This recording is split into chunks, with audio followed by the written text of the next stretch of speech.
বন্ধুরা, এই গরমে আজকে তোমাদেরকে এমন একটা রহস্যময় এক বাড়ির অন্দরমহলের একটি ঘটনা শেয়ার করব।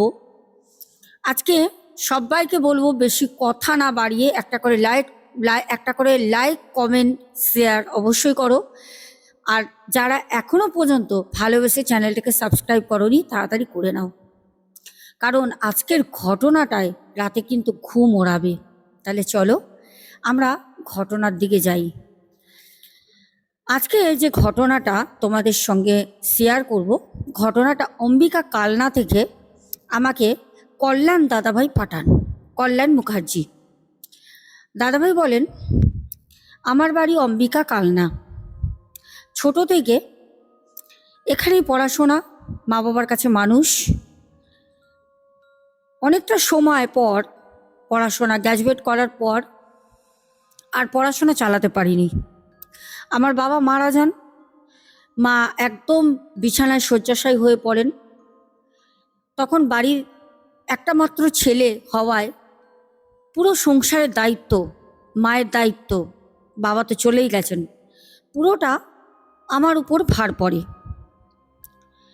যাই হোক, ছেলে হয়ে জন্মগ্রহণ করেছি যখন, ঈশ্বরের কাছে এটাই বলবো যে কর্তব্য করতে হবে, কর্তব্য করব, সেই ভেবে নিজেকে নিয়ে যখন আস্তে আস্তে এগিয়ে যাচ্ছি, তখন আমার বাড়িতে একটা অদ্ভুত ঘটনা ঘটে। কেন অদ্ভুত বলছি সেটা পরে আসবো, ঘটনাটা কি সেটা বলি।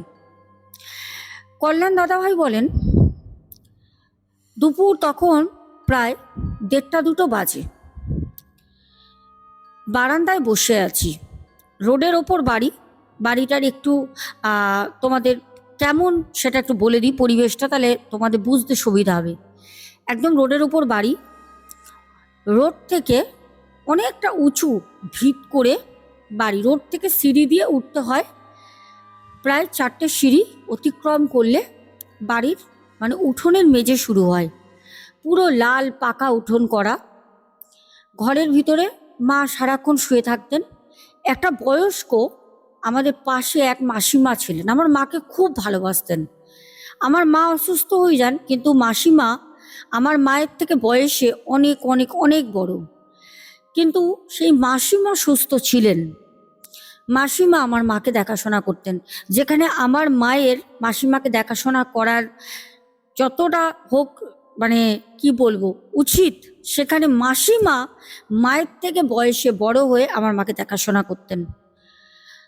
বসে আছি, লাল রঙের ঢালা একটা বসার সিমেন্টের চেয়ার করা, ওখানে বসে, যেটা বলে দেখবে অনেক পুরনো বাড়িতে রক মতো করা থাকে, বাড়ির বারান্দায় দুপাশে রক করা থাকে, পুকুর ঘাটে যেরকম রক করা থাকে ঠিক সেই রকম বসে আছি। ভাবছি, বাবার পিতৃ সম্পত্তি অনেক বড়, চাকরি নেই বাকরি নেই, মাকে চালাবো কি করে, নিজের পেটটাই বা চালাবো কি করে, কি করব, কি করে ইলেকট্রিক বিলটা দেব।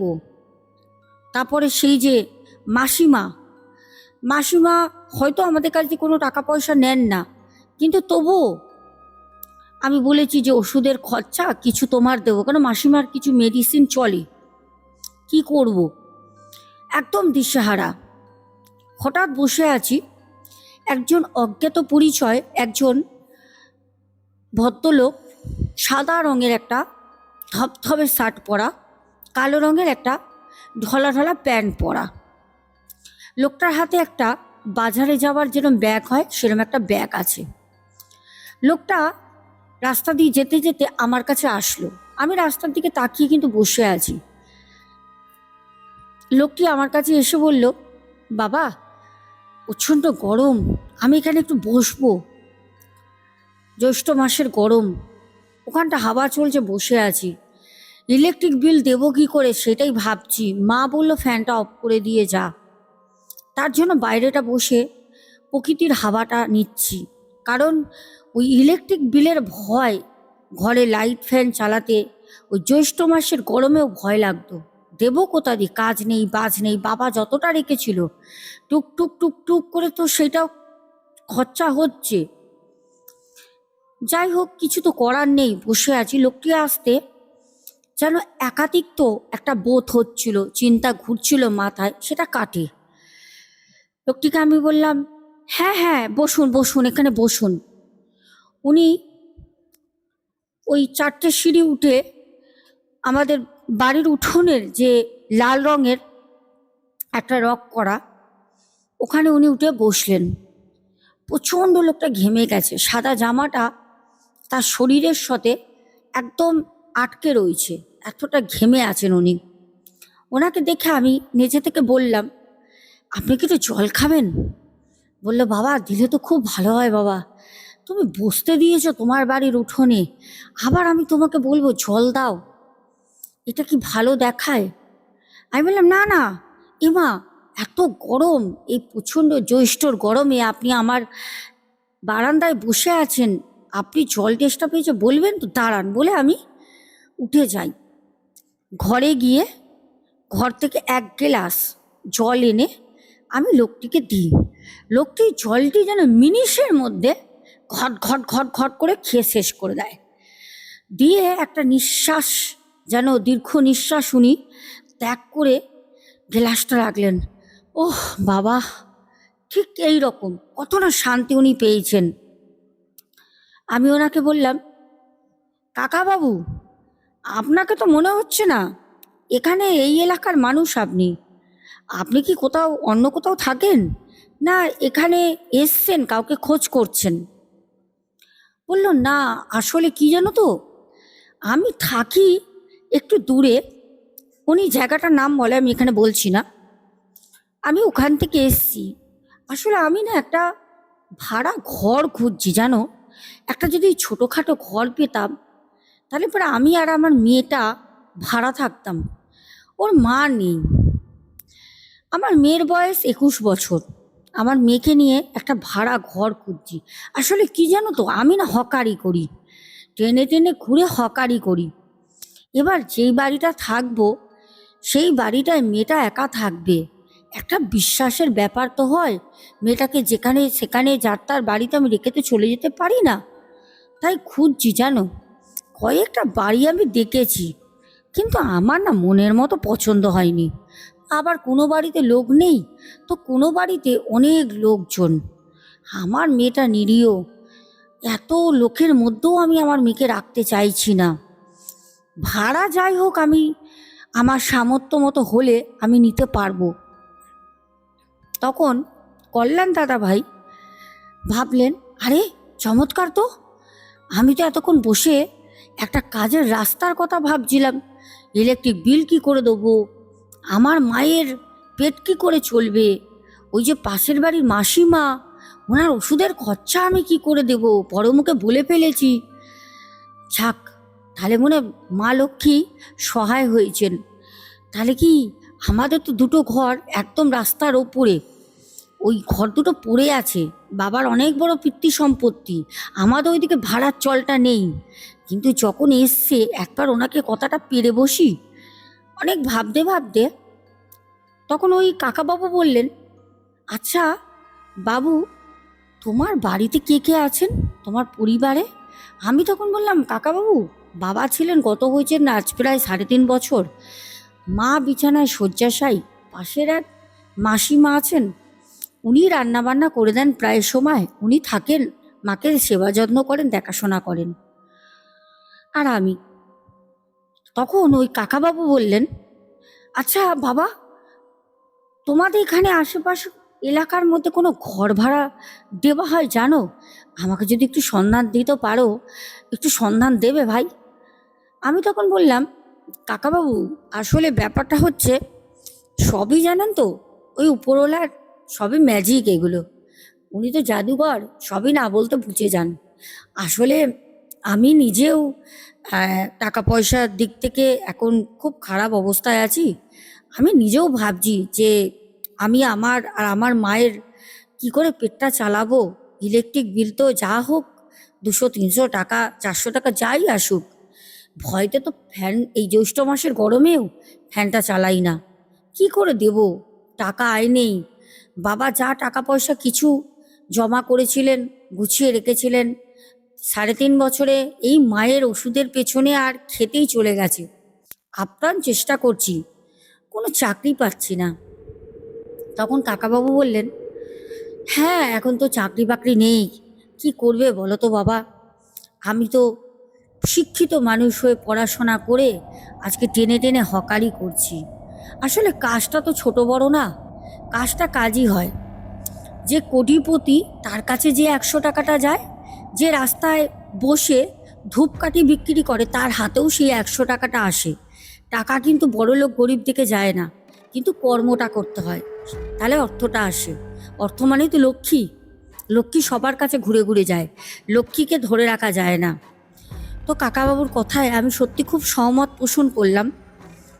তো কল্লোল দাদাভাই তখন বলেন যে আসলে আমি ভাবছি যদি কাকাবাবু আপনার মতামত হয়, আমি মনে করছি এটা ভগবানের ইচ্ছা।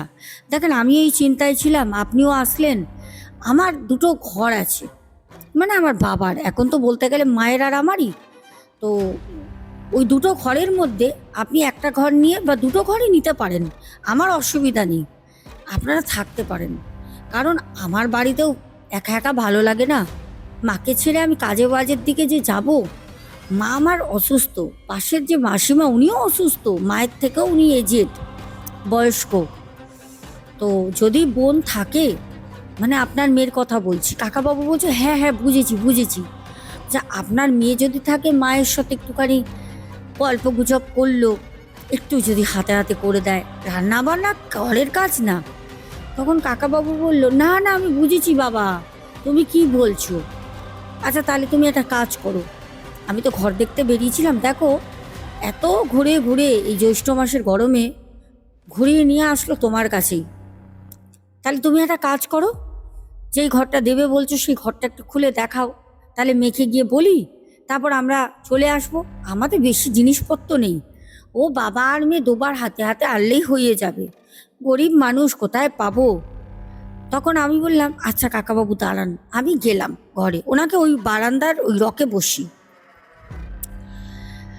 মা ঘুমাচ্ছেন, মাকে ডাকলাম, মা উঠলেন। মাকে বললাম, মা একজন কাকাবাবু এসছেন, সবটা বললাম। মা বলল, ভালো কথা তো, আমারও তো একা একা ভালো লাগে না, বাড়িতে 2 লোকজন হলে ভালো হবে। তোর বাবা চলে যাওয়ার পর থেকে একা একা যেন ঘরটা, পুরো সংসারটা আমাকে যেন ভিটেটা পুরো গিলে খেতে আসে, ভালো লাগে না। ঠিক আছে তুই চাবি খুলে দেখা, দিয়ে দে, কম পয়সা পেলেও তুই বুঝে সুঝে দিয়ে দে। উনিও তো এমন কিছু চাকরি করে না, আহামরি চাকরি হলে না একটা কিছু ধার্য করা যায়, উনি তো ঘুরে ঘুরে হকারি করেন টেনে টেনে, কত আর কি দেবে। তো চাবিটা মায়ের কাছ থেকে নিয়ে কাকাবাবুকে আমি ঘরটা দেখাই, কাকাবাবুর খুব পছন্দ হয়। জল কলের অসুবিধা নেই, কোনো রকম অসুবিধা নেই, তোমরা আনবে তোমাদের মতো খাবে। কাকাবাবু সপ্তাহখানিকের মধ্যে তার মেয়েকে নিয়ে আমাদের বাড়িতে আসে। ঘটনাটা শুধু শোনো। মেয়েটিকে দেখতে অপরূপা সুন্দরী, মানে দাদাভাই বলেন আমার মায়ের পর যদি আমি কোনো সুন্দরী মেয়ে বা মহিলা দেখি সে হচ্ছে ওই বোনটা। এত মিষ্টি তার কথা, এত মিষ্টি তাকে দেখতে। তা আমি বোনটাকে বললাম, বোন তোমার নাম কি? বোনটা বলল, আমার নাম কিয়া। আমি বললাম, বাহ খুব ভালো তো, খুব মিষ্টি নাম বোন, আমি তোমায় কিয়া বোন বলে ডাকবো, তুমি আমাকে দাদা বলে ডেকো। বললো ঠিক আছে দাদা। তো যাই হোক, ঘরের সব কিছু ওরা ওদের মতো গুছিয়ে নিল। আমার মা উঠে বসলো, মেয়েটি আসলো, পায়ে প্রণাম করলো। দেখে যেন মনে হচ্ছে কতদিনের একটা সম্পর্ক, মনে হচ্ছে যে ভগবানই হয়তো সব কিছু করেন, একা ছিলাম, ভগবানই হয়তো তার জন্য ওই কাকাবাবুকে পাঠিয়ে দেয়। কাকাবাবু প্রথম আমার ঘরে যখন আসলেন, সেদিনকে বিকেলবেলা আমাকে ডেকে বলল, বাবু 1 মাসের ভাড়াটা তুমি রাখো। আমি বললাম, না না, আপনি যেই আজকে ঢুকেছেন তো 21 তারিখ, 21 তারিখে ওনারা এসেছিলেন, আপনি সামনের মাসের 21 তারিখ থেকেই দেবেন, অসুবিধা নেই তো। বলল না, তোমার টাকা দরকার আছে, তোমার টাকা দরকার আছে বলে আমি তোমাকে দিচ্ছি, তুমি টাকাটা রাখো। 700 টাকা ভাড়া। তো আমি টাকাটা রাখি আমার কাছে, যা হোক। মানে এত ভালো লাগছে, আর মনের মতো যেন মানুষ আমরা খুঁজে পেয়েছি, সেই বোন আর সে কাকাবাবু। আমরা খুব ভালো একটা নিজের বোন ভাইয়ের মতো একটা সম্পর্ক হয়। ও এসে আমার মায়ের মাথায় তেল মাখিয়ে দেওয়া, আমার মায়ের চুল আঁচড়ে দেওয়া, মায়ের জামা কাপড় মিলে দেওয়া, তুলে এনে ভাঁজ করা, ঘরের যেরকম বোন হয় সেরকম পুরো একটা আমার বোনও কাজ করতো। আমি যদি বাইরে একটা কাজ পাই, তারপরে আমার একটা ভালো সময় আসে, আমি কাজ পাই, যখন আমি বাড়িতে আসতাম আমাকে কখনো কখনো চিনি, কখনো বাতাসা, কখনো লেবু গুলে আমাকে শরবত করে বোন ছুটে এসে দিত। মনেই হতো না যে ওরা আমাদের বাড়ি ভাড়া থাকে, মনেই হতো না যে ওরা আমাদের ভাড়াটিয়া, মনে হতো আমার যেন মায়ের মানে কোলেই জন্ম আমার ছোট বোন। যাই হোক, ভালো মতো আমরা আমাদের সবাই একসঙ্গে ভালো কাটাচ্ছি। হঠাৎ একদিন রাতে, তখন প্রায় 12:33-34 বাজে, শীতকাল। আমি রাতের বেলা হঠাৎ উঠলাম, কারণ কাকাবাবু সেদিন বলে গেছিলেন হকারদের কোনো একটা মিটিং আছে, আসতে রাত হবে। মেয়েটা একা রইল বাড়িতে, যদি সময় পাও বাবু তাহলে পারে একটু মানে সারা নিও মেয়েটাকে, রাস্তার উপর ঘরটা তো, একটা ইয়াং মেয়ে, 21-22 বছর বয়স। আমি বললাম ঠিক আছে। আমি রাতে যখন ওই 12টা 12:30টার দিকে উঠে আমি আমাদের উঠোনটা অনেক বড়, বললাম না আমাদের পিতৃ সম্পত্তি অনেক বড়। আমি উঠোনে দাঁড়িয়ে আছি, দেখছি কাকাবাবু আর বোন যে ঘরটায় থাকেন ওই ঘরে কাঠের দুপাল্লার দরজাটা দেখবে কড়া যখন গোল গোল বালা লাগানো হয় তালা দেওয়ার জন্য, অনেক সময় ওই বালা লাগাতে গিয়ে একটু এক্সট্রা বেশি ফুটো হয়ে যায়, কাঠটা বেশি গর্ত হয়ে যায়। তো ওই আলোতেই, আমি অন্ধকার তো উঠোনটা দাঁড়িয়ে রয়েছি, হঠাৎ আমি দেখলাম একটা মোমের আলো, ওই ঘরের ভিতর মোমের আলো জ্বলছে। মোমের আলো তো একটা কম্পন হয় বুঝতে পারছি, কিন্তু আমার তো ঘরে লাইট আছে। আমি ভাবলাম এ কি, কেয়া বোন আমাকে বলেনি, তাহলে কি ঘরের লাইটটা কেটে গেছে? আমার মনে হয় লাইট কেটে গেছে, ও মোম ধরিয়ে বেচারি মেয়েটা বসে আছে। একটু বলতে পারে তো দাদা লাইট কেটে গেছে, একটা বাল্ব লাইট তো আমি এনে জ্বালিয়ে দিতে পারি। আমি ঘরের দোরগোড়ার সামনে যাই, যেতেই দেখলাম ঘর থেকে একটা সুন্দর সুবাস বার হচ্ছে, যেইটা ঘ্রাণ নেওয়ার সাথে সাথেই আমার মন, আমার মাইন্ড, আমার শরীর যেন পুরো ঠান্ডা হয়ে গেল। কিছু বলার মতো যেন আমার মুখে কোনো ভাষা নেই, মানে আমার যেন মুখটা কেউ মানে কিছু দিয়ে আটকে দিয়েছে। আমি শুধু অনুভূতি করছি আর চোখে দেখছি। আমার মাথার মধ্যে অনেক কিছু চলছে, কিন্তু আমি কোনো কথা বলতে পারছি না। আমি ফাঁকতাল থেকে একটু দেখার চেষ্টা করলাম, যেটা দেখলাম ছিটকে গিয়ে আমি 10 হাত দূরে বারান্দায় পড়লাম। দেখলাম কোনোদিন আমি ওরকমভাবে দেখিনি, ওকে আমি চুড়িদার পরতে দেখতাম, সবসময় চুড়িদার পরতো। দেখছি ও খুব সুন্দর করে শাড়ি পরে খুব সুন্দর করে সেজেছে, আর চুলটা খোপা করা। ওর আমি পিঠটা দেখতে পাচ্ছি, সামনে একটা মোম, আর ওর একটা সাইডে, ডান সাইড না বাঁ সাইড আমি অতটা বুঝতে পারিনি, একটা কঙ্কালের মাথা, যেটা দেখে আমি ছিটকে পড়ি। যখন আমি ছিটকে পড়ি আমার হাতে খুব জোরে লাগে, প্রচণ্ড জ্বালা করছে। আমি উঠে ছুটে গেলাম মায়ের কাছে। মা দেখি এক সাইড ফিরে ঘুমাচ্ছে, আমার দিকে পেছন ফিরে। আমি ঘরের লাইটটা জ্বালিয়ে দেখলাম আমার হাত দিয়ে গলগল করে রক্ত বেরোচ্ছে। আমি তাড়াতাড়ি করে কোনো রকম ধুয়ে একটা কাপড় মুড়িয়ে আবারও ইচ্ছা হলো যে ও অ্যাকচুয়ালি করছেটা কি, এগুলো তো আমি যে দেখছি ঠিক না, মানে ও তো কোনো ব্ল্যাক ম্যাজিক করছে, এটা তো কালা জাদু করলে তো এরকম বাড়িতে বসে করে। আমরা তো এগুলো জানি। তখন সাথে সাথে ও আবার আসে। দাদাভাই বলছে, আমি যখন চোখটা লাগাই তখন দরজাটা খোলে। দরজাটা খুলে যখন আমি উঠে সাথে সাথে ওখানটা দাঁড়িয়ে পড়ি, থতমত খেয়ে যাই যে আমি বুঝতে পারি না ও দরজাটা খুলবে। যখন দরজাটা খুলে বলছে, দাদা তুমি এখানে দাঁড়িয়ে? কিন্তু কয়েক মিনিটের মধ্যে চুলের খোপা, শাড়ি, ঘরে মোম, ধূপের গন্ধ, কোনো কিছু নেই। দরজা খোলাও দাঁড়িয়ে আছে, চুড়িদার পরে, চুলে দুদিকে বিনুনি, মাথায় কাদা কাদা তেল দেওয়া, যেরকমভাবে ও থাকে। আমি কি দেখলাম? তাহলে কি ভুল দেখেছি? এটাও কি হতে পারে?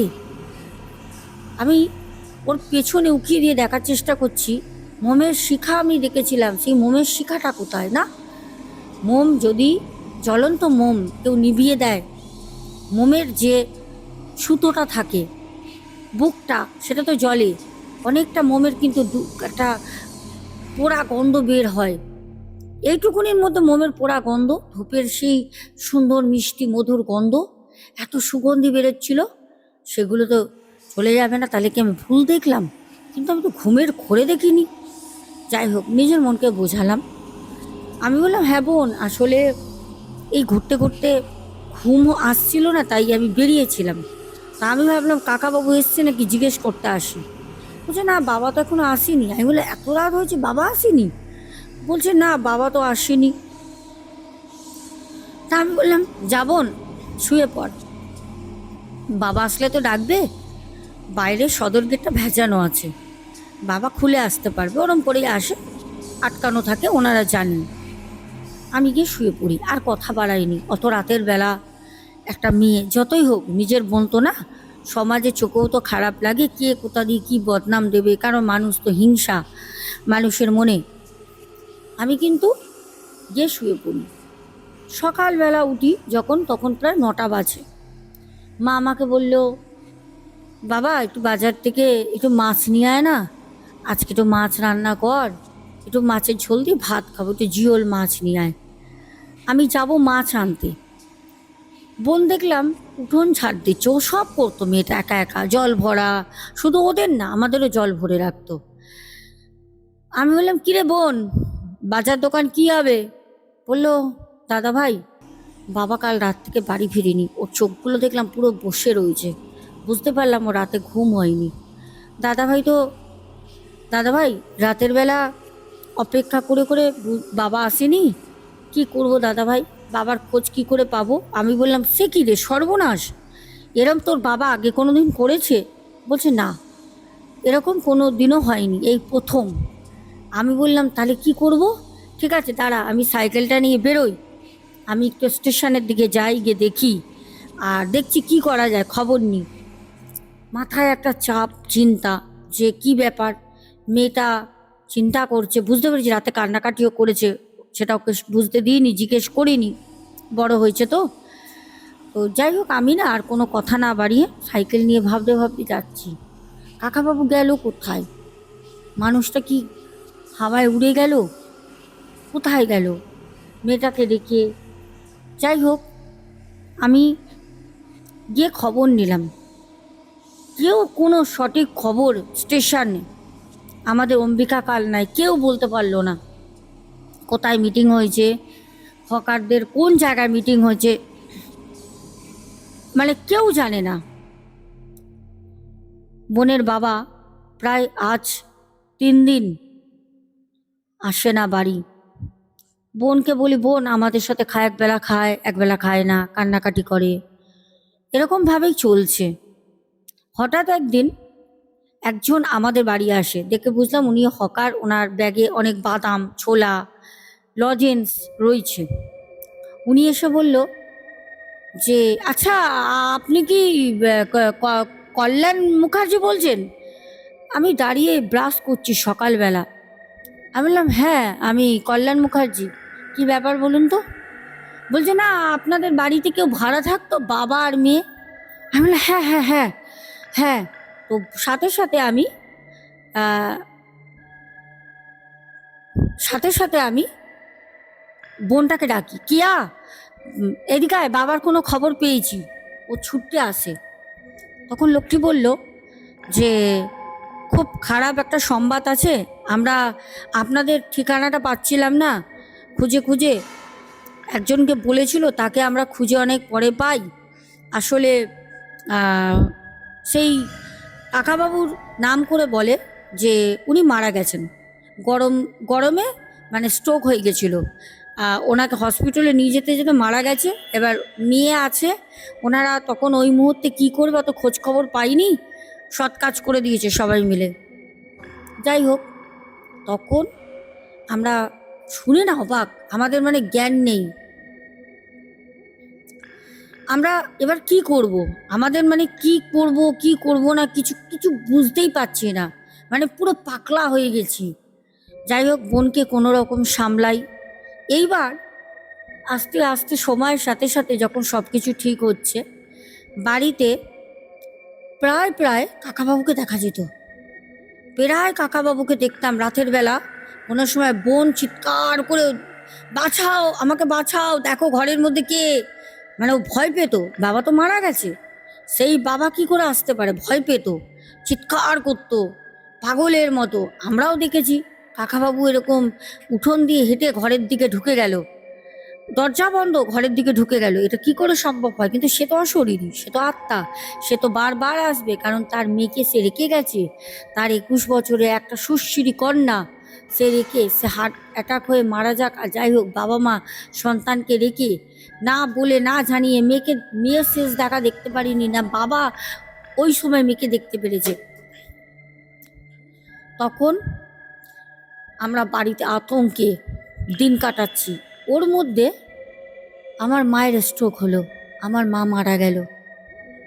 কি যে দুর্ভিক্ষ আমাদের সংসারে লাগলো, আমরা বলে বোঝাতে পারবো না, এত খারাপ সময়। তখন আমি বললাম, না, এই মেয়েটিকে যদি বাড়িতে রাখি তাহলে কিছু পাড়ার লোক আমাদের নিয়ে নানা রকম কথা বলা শুরু করে দিয়েছে বোন ভাইয়ের সম্পর্কে, কারণ ওর বাবা মারা গেছে, আমার মা মারা গেছে, এত বড় বাড়িতে আমি আর আমার ওই কিয়া বোন, রক্তের সম্পর্ক না হলেও আমার বোন, কি করব? তখন আমি বললাম, বোন একটা কাজ কর, বোন তুই এই বাড়িতে থাক, আমি কয়দিনের জন্য কাজ নিয়ে বাইরে কোথাও যাই, আমি আসি, আর তোর জন্য আমি ছেলে দেখব। এখন তো তুই আমার বোন, আমি তো দাদা, তোর বাবা নেই, আমার মা নেই, আমার বাবা নেই, কেউ নেই, তোরও মা বাবা নেই, আমি তোকে বিয়ে দেবো, তুই আমার বোন, সারা জীবন আমার সাথে তুই সম্পর্ক রাখবি দাদা আর বোনের মতো, না তোর কেউ আছে না আমার কেউ আছে, আজ থেকে মনে করবি তোর একটা দাদা আছে, আমি মনে করবো আমার একটা বোন আছে। তখন ও অনেকটা বড় হয়েছে, আর ওই পাশের মাসিমার বাড়ির যারা ছেলে বৌমা ছিল তারা অমায়িক ছিল, ভগবান দেবতুল্য মানুষ, তারা প্রচণ্ড সাপোর্ট করতো, পুরো এলাকার বিরুদ্ধে গিয়ে আমাদের পাশে তারা দাঁড়িয়েছিল। এলাকার লোক ভেবেছিল একটা নোংরা বদনাম দিয়ে আমাদের বাড়িটা তারা গ্রাস করবে, এত বড় কীর্তি সম্পত্তি। কিন্তু কিছু বলে না, ভগবান যদি সৎপথে থাকো না, শেষ সময় হলো তোমার মুখ তুলে তাকাবেই, ঈশ্বর যদি থাকেন আর তুমি যদি সৎ পথে থাকো, ঈশ্বর তোমার সাথে সব সময় থাকবেন, সব সময়। আমি কদিনের জন্য চলে গেলাম বাইরে, কোথায় গেলাম, শিলিগুড়িতে গিয়ে আমি একটা কাজ পাই আচার ফ্যাক্টরিতে, ওখানে কাজ করি, 5 মাস কাজ করে কিছু টাকা জমাই, কেন ওই আমার বোন কেয়া, রক্তের সম্পর্ক না হলেও তার থেকেও সম্পর্ক সম্মানের, ওকে আমায় বিয়ে দিতে হবে। আমি 5 মাস পর বাড়ি ফিরি কিছু টাকা নিয়ে, ওর মধ্যে শুনলাম কিয়া পাড়ার একটি ছেলের সাথে সম্পর্কে জড়িত হয়েছে। ওকে বোঝালাম, ও কি তোকে বিয়ে করবে? বলল, আমি জানি না, কিন্তু করবে, আমি আমার মন বলে যে করবে, কিন্তু আমি সঠিক জানি না।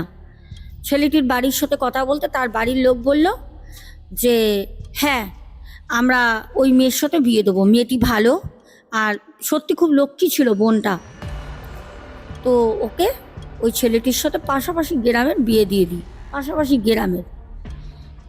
এবার আমি যখন একা ওই বাড়িতে থাকি, প্রায় দিন রাতে আমি আর বাইরে যাইনি, আমি ওখানেই থাকতাম একটা বাড়িতে বসে ছোটোখাটো পুঁতির মালা, নানা রকম মানে হ্যান্ডওয়ার্ক, এসব কাজ করতাম। গ্রামের অনেক মহিলা ছেলেরাও করতো। আমার বাড়িতে যতটা পুঁজি আমি জমিয়েছিলাম সেই দিয়ে আমি নিজের মতো করে একটা বিজনেস শুরু করি। কত বড় জমি জায়গা বাড়ি, ভাবলাম যদি দরকার হয় কিছুটা বিক্রি করে দেবো, আমি তো একা মানুষ। রাতের বেলা প্রায় দেখতাম আমার ঘরে একদম দেয়ালের দরজার কোণে সেই কাকা দাঁড়িয়ে আছে। কখনো দেখতাম সেই কাকা রাতের বেলা পায়ের কাছে চুপ করে বসে আছে। খুব ভয় পেতাম দেখে। একদিন ভাবলাম, কাউকে কথাটা বলিনি, শুধু ওই বোন জানতো যে ওর বাবা আসে, আমিই জানতাম। আমি একদিন উঠে বসে বললাম, কাকাবাবু, আপনার তো জায়গা এটা না, আপনি তো মারা গেছেন, আপনি আমাদের ছেড়ে যান। আপনার মেয়েকে আমি বোন বলেছি, ওকে আমি সুন্দর করে আমার নিজের বোনের মতো রেখে ওকে আমি বিয়ে দিয়েছি, ও ভালো আছে। কাকাবাবু আমাকে একটাই কথা বললো, ও ভালো নেই। আমি শুনে না অবাক হলাম, আমার সারা শরীর শিহরণ দিল। যেই বললো ও ভালো নেই, আমি সাথে সাথে উঠে বসি। দেখলাম ঘরের মধ্যে কেউ নেই। লাইটটা জ্বালালাম, লাইটটা জ্বালিয়ে আমি, কাকাবাবু, আমি জানি আপনি আশেপাশে আছেন। কাকাবাবুকে দেখলাম ওই যে ছোট গেটটা, ওখান থেকে উঠোনের ওপর দিয়ে হেঁটে উনি বেরিয়ে গেলেন বাইরে। এরপর আমি কি করব? উনি বলছো যে বোন ভালো নেই, ওনার মেয়ে ভালো নেই, তার জন্যই কি উনি আসছেন? কিন্তু উনি মাঝখানে যখন আমি ছিলাম না, মেয়ে একা ছিল, মেয়ে দেখেছে কিন্তু কোনো ভয় পায়নি। মেয়ের সাথে ছিল যখন আমি ছিলাম না। আমি তখন কি করব কিছু না বুঝে একদিন বোনের বাড়ি গেলাম। বোনের বাড়ি যেতে দেখলাম বোন ভালো রান্না করছে, কথাবার্তা বললো, না খেয়ে যেতে দেবে না। খেলামও। আসার সময় বোনের হাতে 500টা টাকা দিচ্ছি। বোন আমাকে বলল, দাদা, আমি না সুখী না দাদা, ওরা আমার উপর খুব অত্যাচার করে। আমি তখন না ওই রাতের কথাটা মেলাচ্ছি যে বাবা তো মারা গেছে, অশরীরী আত্মা, সে তো সবটা দেখতে পায়, জানতে পারে, সে তো আমাকে ভুলে গেছে, ও ভালো নেই। আমি অবাক হয়ে গেলাম যে তাহলে তো এটা কাকাবাবুর আত্মা, কি করব? অপেক্ষায় থাকলাম। আবার 3 দিন 4 দিন, রাতের পর রাত যা, হঠাৎ একদিন সামনে পূর্ণিমার আগের দিন কাকাবাবু এসে হাজির। কাকাবাবুকে প্রত্যেক দিন দেখা যেত না, শনি মঙ্গলবার যে দেখা যাবে এরকম না, দিনক্ষণ উনি আসতেন। পূর্ণিমার আগে মানে যোগটা পড়বে ওই সময় উনি আসেন। তখন আমাকে বলল যে ওরা টাকার জন্য মেয়েটাকে কষ্ট দিচ্ছে। আমি কাকাবাবুর সাথে কথা বলি। কাকাবাবু দূরে বারান্দায় দাঁড়িয়ে আছে, অন্ধকার, আলো আধারি, পূর্ণিমার জ্যোৎস্নার আলোয় কাকাবাবু আমাকে বলছে ওরা টাকার জন্য মেয়েটাকে অভাবে কষ্টে রেখেছে। যদি পারো বাবু তাহলে মেয়েটা সাহায্য করো, মেয়েটা মা হারা, বাবা হারা, এখন তুমি ওর বাবা। এই কথাটা বলতে না দাদাবাবু ভাবলেন যে মানে দাদা ভাই ভাবলেন যে আমার বাবা নেই, মা নেই, বোনও ছিল না, ভাইও ছিল না, আমি বিয়েও করিনি, কিন্তু আজ আমি বোন পেয়েছি। আমার সেই বোন, এখন ওর কেউ নেই, আমি ওর বাবা, বাবার সমতুল্য। আমার তো কর্তব্য আছে, করণীয় আছে, করতে হবে। তখন যেটা মনে মনে আগে ভেবেছিল, বিয়ে তো সেরম কিছু দেয়নি, অর্ধেক জমি বিক্রি করে বোনের নামে একটা জমি কিনে দেয় অন্য জায়গায়। বোন ওই জমিটা নিয়ে, স্বামীটা ভালো ছিল কিন্তু বাড়িতে থাকতে না শাশুড়ি মানে ছেলের মা বাবা, বোন ছিল একটা, খুব অত্যাচার করতো। ওই বাড়িটা কিনে দেওয়ার পরে বউকে নিয়ে মানে কিয়া বোনকে নিয়ে তার স্বামী অন্য বাড়িতে গিয়ে বসবাস শুরু করে। কাকাবাবু আজও আসে কখনো কখনো, আলো আধারি পূর্ণিমা অমাবস্যার অন্ধকার রাতে এখনও উনি আসেন।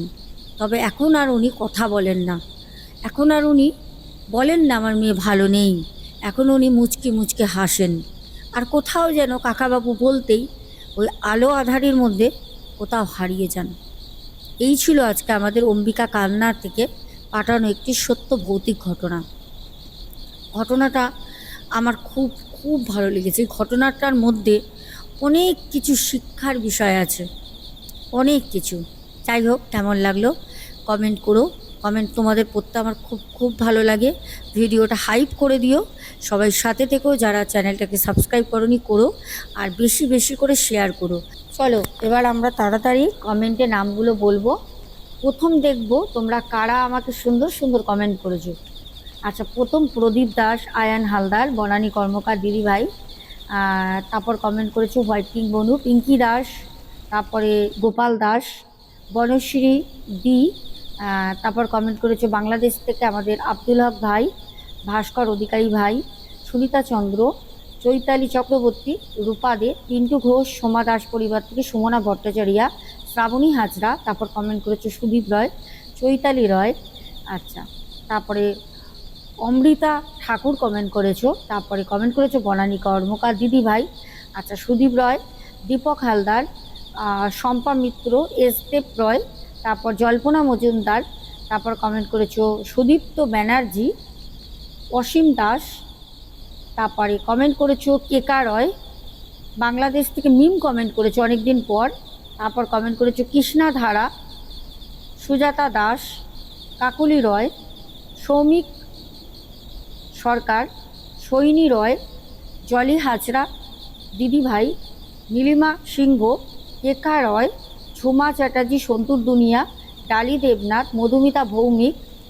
কি ভালো যে লাগছে, তোমরা এত কমেন্ট করেছো, সত্যি আমার খুব ভালো লাগে। আর কমেন্টগুলো তো আমি পার্সোনালি পড়ি। আচ্ছা, তারপর মিম কমেন্ট করেছো বাংলাদেশ থেকে। একদম শেষে বলেছো দিদিভাই আমার মোবাইলটা চুরি হয়ে গিয়েছিল, তাই 1 মাস ধরে তোমার ঘটনাগুলো শুনতে পারিনি। এখন নতুন মোবাইল কিনে তোমার ঘটনাগুলো শুনছি। তুমি কেমন আছো? গরমে ভালো আছি, তুমি কেমন আছো জানিও। আর সত্যি কথা বলতে প্রচণ্ড গরম। কি হলো দেখো, আর বলছে এবার গরমে বন্ধ করো, থাকতে পারছি না। যাই হোক, এখনের মতো আসছে, সবাই খুব ভালো থেকো। দেখা হবে একটা দারুণ টিপস নিয়ে আগামীকাল। সকাল সকাল টিপসটা দেবো, সকাল সকাল পুরো একটু চোখ রেখো, করো কাজটা। বড় মায়ের আশীর্বাদ সবার মাথার উপরে থাক। এখনের মতো টাটা, শুভরাত্রি।